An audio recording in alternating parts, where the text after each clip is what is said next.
my friends. Get ready, because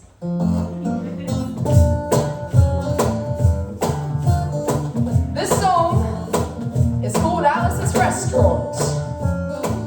It's about Alice. You might not want to wave, because you're going to be waving for a while. And the restaurant. But see, Alice's Restaurant is not the name of the restaurant, it's just the name of the song. And that's why I call the song Alice's Restaurant. Remember this chorus, everyone? You can get anything you want at Alice's Restaurant.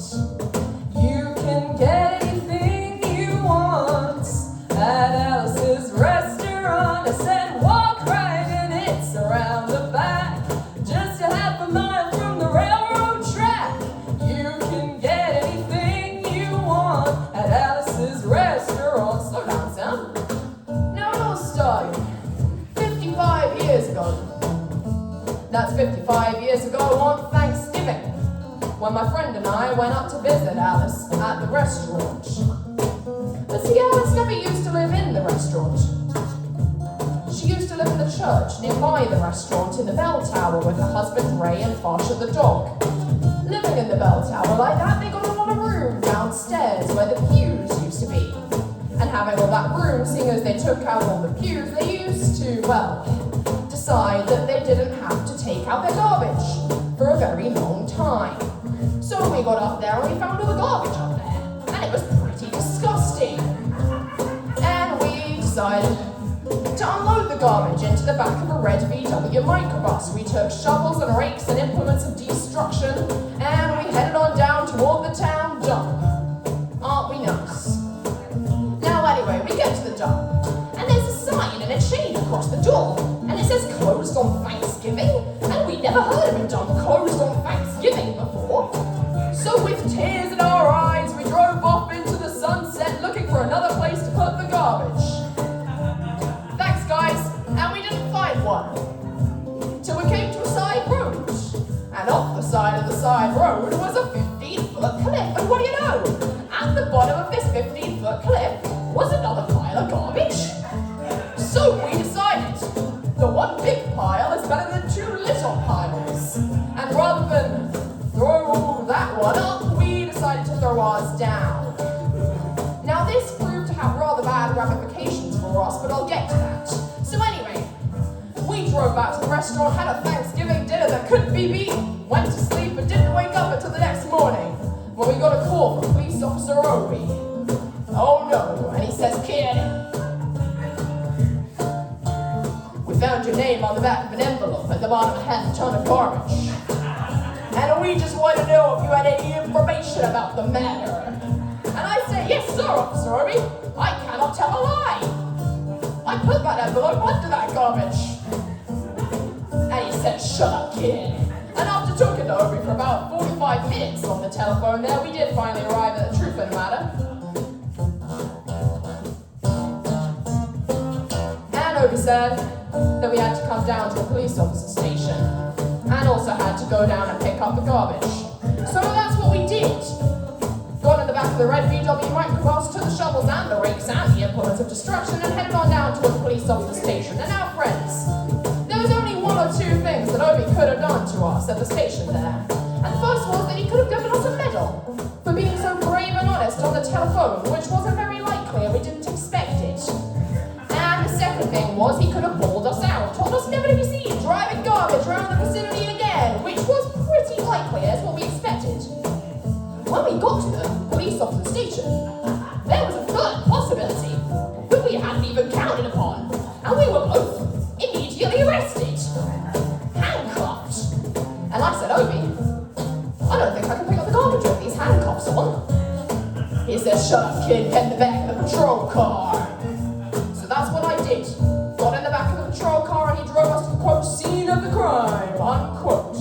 Now, friends, I'm going to take a quick break to tell you about the town of Stockbridge, Massachusetts, where this all went down. They got one police officer, 2 police signs, 3 police cars, and 1 dog, just for, good measure. Anyway, when we got to the scene of the crime, there was 5 police officers, 3 police cars, and 8 police mean, they're talking a whole pack here, being the biggest crime of the last 50 years. And everybody wanted to get a newspaper story about it, and they were using up all kinds of cop equipment. They were taking plastic tire tracks, footprints, dog smelling prints. And they took 27 8x10 colored glossy photographs with circles and arrows and a paragraph on the back of each one explaining what each one was to be used as evidence against us. We took pictures of the approach, the getaway, the northwest corner, the southwest corner, and that's not to mention the aerial photography. So anyway, we drove back to the police station, and Obi said he was going to put us in the cell. He said, "Kid, I'm going to put you in the cell. I want your wallet and your belt." And I said, "Obi, I know you want my wallet, so I don't have any money to spend in the cell. But what do you want my belt for?" And he says, "Kid, we don't want any hangings." And I said, "Obi, did you think I was going to hang myself for littering?" So anyway, Obi was making sure, and friends Obi was, because he took out the toilet seat so I couldn't hit myself over the head with it and drown. And he took out the toilet paper so I couldn't roll the bars, bend the bars, even roll the toilet paper out the window, slide down the roll and have an escape. So I sat there for like 4 or 5 hours maybe in a toilet seatless, toilet paperless world. It was grim. Until Alice. Remember Alice, guys? This is a song about Alice, alright? Anyway, Alice came by, and with a few nasty words to Obi on the side, she pulled us out of jail and drove back to the church, had another Thanksgiving that it couldn't be beat, and went to sleep. Didn't wake up until the next morning when we realized, oh shit, I've got to go to court. So, pull up in my best suit, the suit that I have, and a man comes in, says, "All rise," and we all rise, and Obi comes in with the 27 8x10 colored glossy pictures with circles and arrows and a paragraph on the back of each one explaining what each one was to be used as evidence against us. And the judge walks in with the guide dog, and we think to ourselves, oh, this is going to be good. And we look at Obi, and Obi looks at the 27 8x10 colored glossy pictures with the circles and arrows and the paragraph on the back of each one, and he looks at the guide dog. And Obi begins to cry, because he realized this was a typical case of American blind justice, and there was nothing he could do with the 27 8x10 colored glossy pictures. So we were fined $50 each, and we had to pick up the garbage in the snow. But guess what, guys? That's not what I came to talk about. That was preamble. Yeah, that's right, I came to talk about the draft. So, back in '67, we had a building, I know it's horrible, isn't it, down in New York City called Whitehall Street. And you had to walk in there when you were of age to join the army, you see, to get conscripted for the army. You walk in, you got inspected, injected, detected, neglected, selected, and infected. So I walked in to get my physical examination one day, and I got good and drunk the night before, so I could look my best.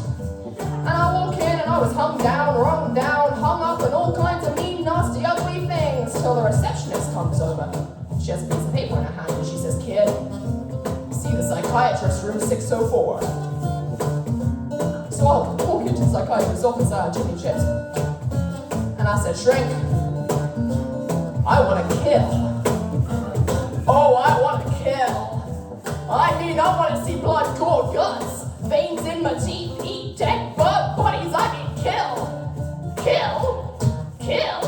And I started jumping up and down, yelling, "Kill, kill, kill." And he started jumping up and down with me, and we were both yelling, "Kill, kill, kill, kill," until the sergeant comes over, pins a medal on me, sets me down the hall, and says, "You're our boy." Yeah, no, I didn't feel too good about it. Anyway, proceeded on down the hall, getting more inspections, injections, detections, neglections, until I finally came to the very last man there. The very last man, and he walks up to me and he says, "Kid, we only got one question. Have you ever been arrested?" So I tell him about the story of Alice's restaurant massacre with full-part orchestration and 5-part harmony and all kinds of things, and he stops me right there and says, "Kid, did you ever go to court?" So I proceed to tell him the story of the 27 8x10 colored glossy pictures with the circles and arrows and the paragraph on the back of each one until he stops me again and says, "Kid, that bench there that says Group W. Now, kid!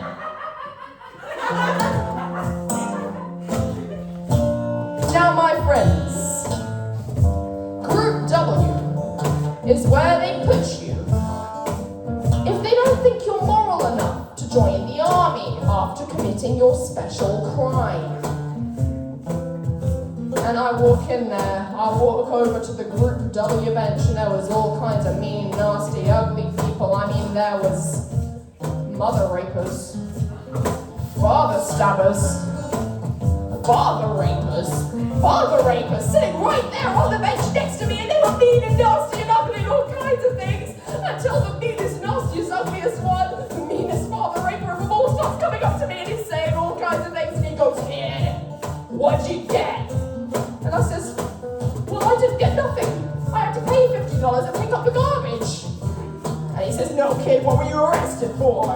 And I say littering, and they all move away from me on the bench there, on the Group W bench, and start giving me the hairy eyeball until I say I'm creating a nuisance, and they all come back, shake my hand, and we had a grand old time talking about crime, fighting, mother stabbing, father raping, all kinds of groovy things, until the sergeant comes over, has a piece of paper in his hand, hold it up and said, "Kids, this piece of paper's got 47 words, 58 sentences. We want to know details of the time of the crime, any other kind of thing you guys say pertaining to about the crime, or arrest yourself as a name, and any other kind of thing you gotta say." And he talked for 45 minutes.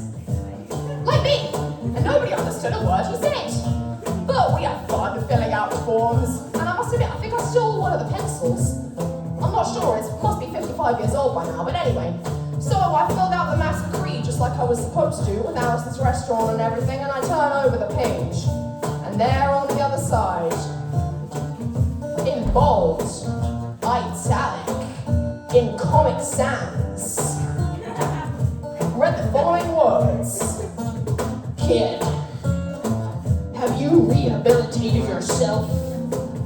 So I walk over to the sergeant, and I say, "Sir, I'm sorry, but you've got a lot of damn gall to ask me if I've rehabilitated myself. Because I'm just sitting here on the bench there. I'm sitting here on the Group W bench. Because you want to know if I'm moral enough to join the army, burn women, kids, houses and villages after being a litterbug?" And he says, "Kid, we don't like your kind. And we're going to send your fingerprints off to Washington." And friends, somewhere in Washington, in black and white, there's a study of my fingerprints. They're still there. Anyway, now I know that this is hopefully not a global thing that we will have to face soon. But the fact is that, conflict is on the horizon, my friends. It's on the horizon. And I hate to be the one to say it, but there may, and I hope there isn't, but there may come a time when we get conscripted ourselves. Again, I hope not. But when you get there, if you do, there might be only one thing you can do. Just to, stick it to the man in a little sign of protest, and I'm going to tell you how to do it. Alright? Yeah? You walk into wherever you're supposed to be, into like the conscriptor's office or whatever, I don't know, it might be like automated by the time you get there. Anyway, you walk in, if you're being recorded, you look straight at the camera, and you say this: "You can get anything you want at Alice's Restaurant," and walk out. Now, if one person does that, they might think they're 55 years too late, and they probably won't take him. If two people do it, in harmony, holding hands, in matching suits, that might slightly dilute the tone of what we're going for, possibly. And if three people do it, not in harmony, maybe in slightly different clothing, they might think it's an organization. And if 50 people do it, 50 people a day walking in, singing the bar of Alice's Restaurant and walking out, they might think it's a movement. And well, that's what it was. That's what it always will be, the Alice's Restaurant anti-massacre movement. And all you've got to do to join, yeah, we're joining, is to sing it with me the next time it comes around on the guitar. Alright? Do you think you can remember some basic words. Literally all you've got to sing is you can get anything you want, and then I'll freestyle the rest, alright? We're gonna do, we might have to do 2 takes of this, but you know, I'll have some leeway. Ready to sing? You better be. You can get anything you want at Alice's restaurant.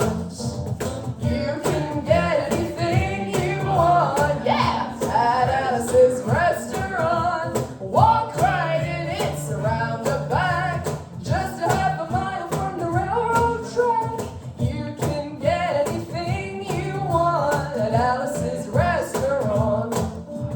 Well guys, I mean, I planned for that to be horrible, but that was actually quite good, so now I don't really know what to say here, because I was going to use the guilt trip, that it's my 18th birthday today. Yeah, and I'm sitting here doing a 20-minute anti-Vietnam War protest song, and I was going to say, well, if you want to do a random act of kindness, then you better sing it with me louder the next time it comes around on the guitar, and then I'll shut up. But you actually did quite well. But anyway, I'm going to continue to use that as a bargaining chip. So, one more time, alright? And by this time, 3rd time lucky, I'll expect that you all know the words, okay? This is a test. Give me a gift, alright? Let's go. You can get anything you want at Alice's restaurant. Excepting Alice, you can get anything you want at Alice's restaurant.